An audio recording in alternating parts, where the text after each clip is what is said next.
स्वागत है आपका चैनल पुराण वाचक में। आज हम सुनेंगे विष्णु पुराण की सबसे पहली कथा, सृष्टि की उत्पत्ति यानी इस ब्रह्मांड की रचना कैसे हुई। तो आइए इस अद्भुत यात्रा की शुरुआत करते हैं। बहुत समय पहले, जब कुछ भी नहीं था, न आकाश, न पृथ्वी, न जल, न हवा, चारों ओर बस घना अंधकार था। पूरी सृष्टि जैसे एक गहरी नींद में थी। पर उस अंधकार के बीच भगवान विष्णु शेषनाग की शैया पर योग निद्रा में लीन थे। चारों ओर सिर्फ प्रलय का जल फैला हुआ था, जिसमें ब्रह्मांड समाया हुआ था। समय आया जब सृष्टि की रचना होनी थी। तभी भगवान विष्णु के नाभि से एक अद्भुत कमल प्रकट हुआ। यह कमल विशाल था और इसके स्वर्णिम पंखुड़ियां प्रकाश बिखेर रही थी।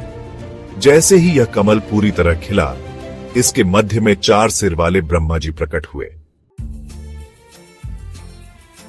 ब्रह्मा जी ने अपनी आंखें खोली और चारों ओर देखा, लेकिन हर दिशा में बस शून्य ही शून्य था।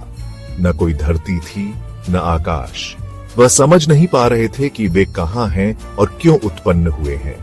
जिज्ञासावश वे कमल के डंठल के सहारे नीचे उतरने लगे, परंतु उन्हें कोई आधार नहीं मिला।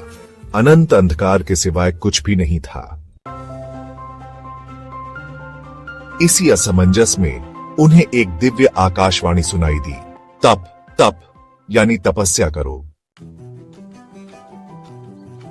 ब्रह्मा जी ने इस आदेश का अर्थ समझ लिया। वे एकाग्रचित्त होकर हजारों वर्षों तक गहन तपस्या करने लगे। उनकी कठोर साधना से भगवान विष्णु प्रकट हुए। भगवान विष्णु का दिव्य स्वरूप अद्भुत था। उनके 4 हाथों में शंख, चक्र, गदा और कमल सुशोभित थे। उनका मुख तेजस्वी था और उनकी उपस्थिति से सारा ब्रह्मांड प्रकाशमय हो गया। ब्रह्मा जी ने श्रद्धापूर्वक भगवान विष्णु को प्रणाम किया। भगवान विष्णु ने कहा, हे ब्रह्मा, मैं ही इस सृष्टि का मूल कारण हूं। अब मैं तुम्हें सृष्टि रचने की शक्ति देता हूं।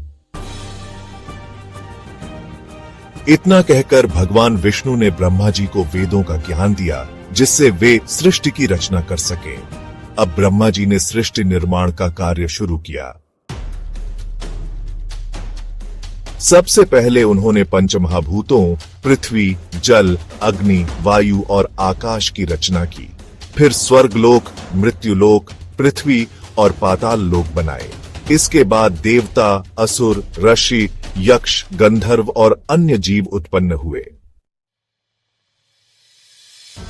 अब समय था मानव जाति की रचना का। ब्रह्मा जी ने सबसे पहले मनु और शतरूपा को जन्म दिया। यही पहले स्त्री पुरुष बने, जिनसे आगे मानव वंश का विस्तार हुआ। फिर धीरे धीरे धरती पर नदियां बहने लगीं, वृक्ष उगने लगे, पशु पक्षी विचरण करने लगे और इस प्रकार संपूर्ण सृष्टि अस्तित्व में आई। इस तरह भगवान विष्णु के आदेश से ब्रह्मा जी ने सृष्टि की रचना पूरी की और जीवन का चक्र शुरू हुआ।